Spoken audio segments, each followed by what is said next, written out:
kembali dengan saya Lira dalam tugas hari ini. Di sini saya tidak sendiri, saya ditemani oleh Bu Dokter cantik, yaitu Dokter Niputu Sudiatnyani. Yeay. Di sini kita akan membahas tentang perjalanan usaha dari Bu Dokter. Baik, di sini saya akan bertanya kepada Bu Dokter, bagaimana sih cara membagi tugas dari masing-masing karyawan Ibu, dan apa sih tugas seorang owner gitu? Ya, terima kasih Lira. Untuk karyawan ya, khususnya kita bahas tentang apoteknya.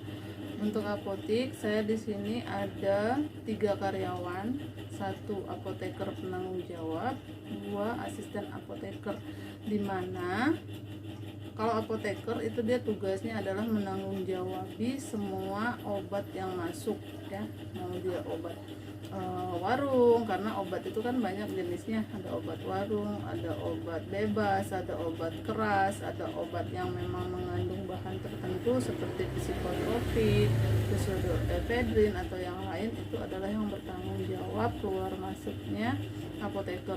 Sementara kalau asisten apoteker atau kita sering sebut dengan AA, itu ada 2, ada shift pagi itu khususnya jam 7.30 sampai 14.00 itu shift pagi, 14.00 sampai 20.00 itu shift sore.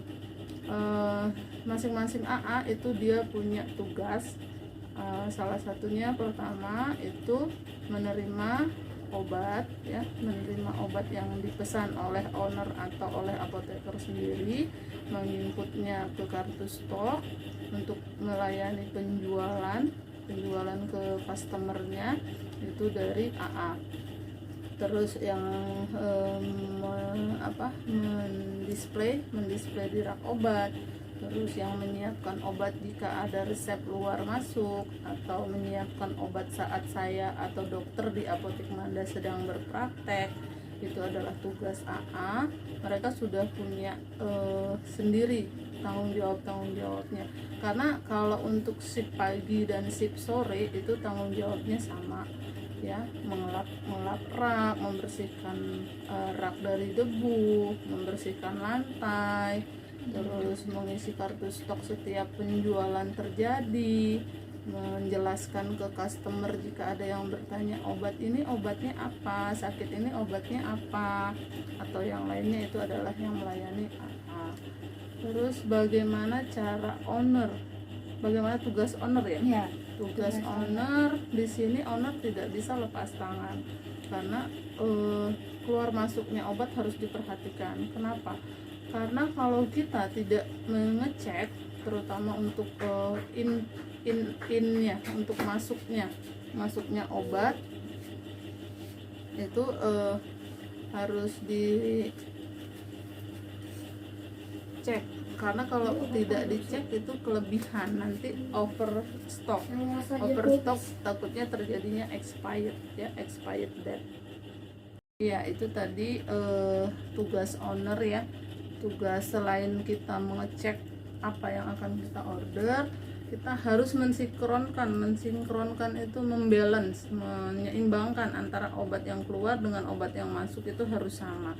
Makanya di situ ada penjualan harian yang dibuat oleh AA, itu kita cocokkan input di komputer sesuai nggak stok obat dengan obat yang laku gitu, karena kalau ada selisih itu kemana gitu loh. Jadi penjualannya harus sesuai dengan data yang masuk.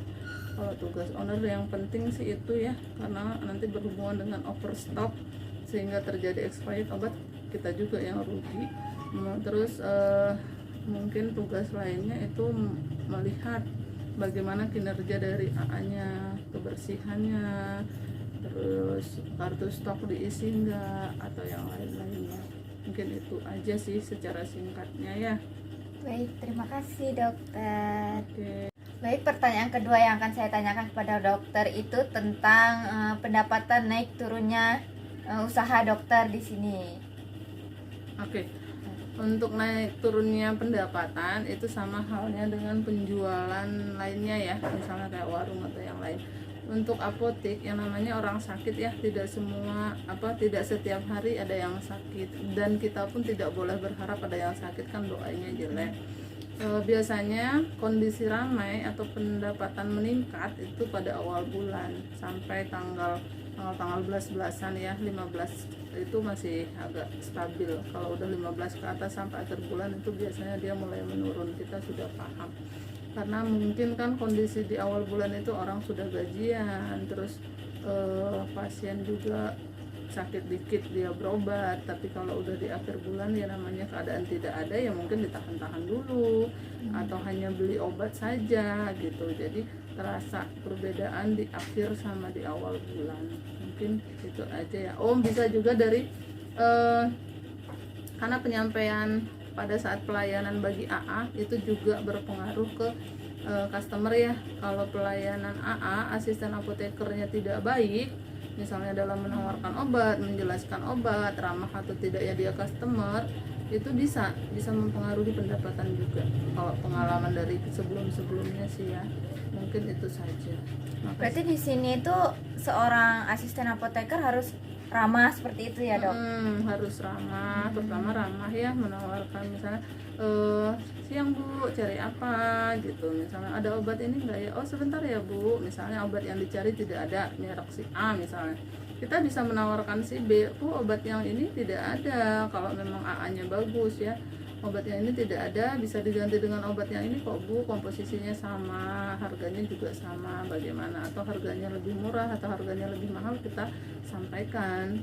Nah di situ kita mencari kepuasan pasien, maksudnya mencari pelayanan kita gitu loh. Kalau kita bisa menjelaskan ke customer, kan customer juga yakin, oh ini benar berarti obatnya ini. Tapi kalau kita hanya diem aja terus ditanya obat nggak tahu, itu kan mempengaruhi customer jadi beli atau tidak, puas atau tidaknya customer gitu loh ya. Untuk pertanyaan yang ketiga, apa yang dokter lakukan sebagai pemimpin dalam mengelola karyawan agar nyaman dalam bekerja? Dan apakah di sini ada sistem reward dan bonus gitu? Dan motivasi apa yang dokter lakukan untuk menyemangati karyawan dokter itu? Kan terkadang karyawan itu merasa lelah, capek, seperti itu. Iya benar. Apa yang saya lakukan sebagai pemimpin? Otomatis pasti saya selalu berpikir ya, demi kemajuan, bagaimana caranya memajukan usaha kita, khususnya apoteknya. Terus bagaimana agar si karyawan ini merasa nyaman, agar karyawan ini merasa puas dengan fee yang mereka dapat ya, dengan gaji yang mereka dapat. Kita selalu berupaya memperbaiki diri, sama-sama memperbaiki diri. Kita beli motivasi ke karyawan, harus kayak gini. Nah gitu ya. Saya banyak belajar tentang mekanisme penggajian ya, ngasih fee ke karyawan itu seperti apa. Awal dari saya berdiri 2015 sampai 2021, kurang lebihnya 6 tahun, itu saya fee per karyawan itu kita pakai per jam. Jadi gaji karyawan atau fee karyawan itu kita pakai per jam. Jam pagi sekian, jam sore sekian per jamnya. Nanti ditambahkan dengan transportasi, uang makan, uang per pasien, uang per resep, itu ada rinciannya. Tapi setelah saya banyak berpikir, melihat dari mekanisme pemberian fee dari klinik-klinik atau apotek lain, itu saya rubah pada tahun 2002. Saya rubah, ada masa training dulu. Kalau dulu kan enggak, di awal-awal saya 2015 sampai 2021 saya tidak mengadakan training. Jadi sekarang 2022 saya perekrutan karyawan, kita pakai training dulu 1 bulan dengan gaji sekian, hanya gaji aja, tidak ada fee per pasien, tidak ada, karena dia harus belajar dulu menyiapin obat segala macam. 1 bulan saya kasih. Setelah 1 bulan kita kontrak 1 tahun, kita minta ijazah segala macam, cukup STR segala macam. Itu pengkajian atau fee-nya itu kita kasih uang duduk sekian. Kita lihat dari apakah di SMK farmasi, apakah dia D3, S1 atau yang lain, kita pakai uang duduk Setelah uang duduk ada uang transportasi, uang per pasien, uang per resep, dan jasa racik segala macam, itu yang kita kasih. Kalau untuk reward atau bonus, selama ini sih saya tidak ada memberikan reward atau bonus ya. Paling saya memberikan bonus, kalau bonus pernah, tapi kalau reward saya paling ala kadarnya pada saat lebaran. Itu pemberian seala kadarnya kemampuan saya. Kita lihat kita dapatnya dari rep atau PBF, perusahaan obat memberi kita apa. Kalau dia memberi finansial, saya kasih finansial. Tapi kalau dia memberikan dalam bentuk makanan atau lain, ya kita bagi itu.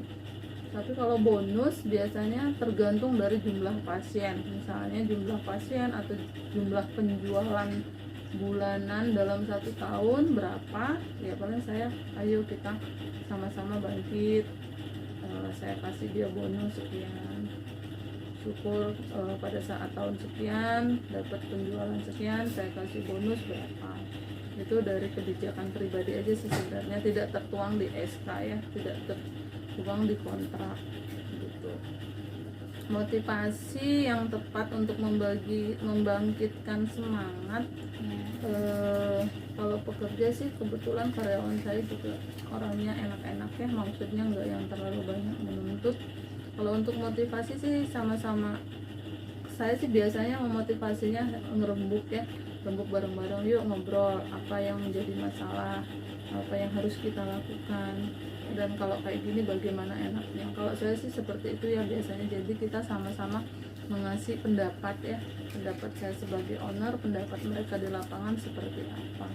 Mungkin sih hanya itu aja. Paling saya ngasih, kadang ya namanya orang, kita ketemunya yang nggak sabar, yang ketemunya suka marah-marah segala macam, paling kita tenangkan aja, udah nggak apa-apa, namanya orang sakit, paling kayak gitu ya.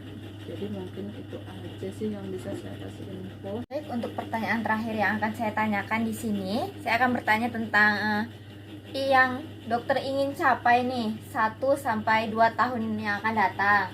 Apa aja gitu.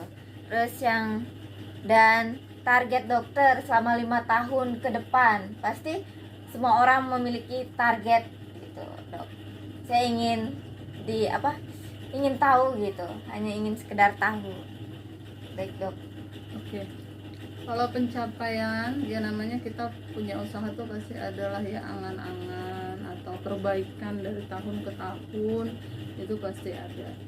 Berpedoman dengan laporan yang kita dapat dari harian menjadi bulanan, dari bulanan kita rangkum menjadi tahunan, itu kan kita bisa lihat penjualan per bulannya seperti apa, per tahunnya bagaimana, per pasiennya seperti apa gitu ya. Untuk yang ingin saya capai pada 1 atau 2 tahun ke depan itu ya pasti ya penjualannya secara optimal ya, jangan turun gitu loh, jangan sampai turun, semoga terus maju ke depannya, terus naik. Untuk 5 tahun ke depan saya ingin berbenah ya, mungkin dari fisik, pelayanan atau yang lain, bisa memperbaiki secara fisik, bisa memperbaiki secara pelayanan, bisa memperbaiki dan memberikan kepuasan kepada customer ataupun pasien yang sering datang ke apotek Manda. Mungkin itu aja ya yang ingin saya sampaikan. Harapan saya 1-2 tahun 5 tahun ke depan, yang pasti saya ingin memperbaiki secara fisik dari apotek Manda, apakah itu rehab dari tempat atau pembaharuan desain atau apa gitu. Yang pasti kita perbaiki secara fisik dan pelayanannya secara umum gitu ya. Saha. Semoga tercapai, Dok ya. Terima kasih dokter atas wawancara hari ini. Terima kasih untuk informasinya. Sekian dari kita berdua. Terima kasih, bye.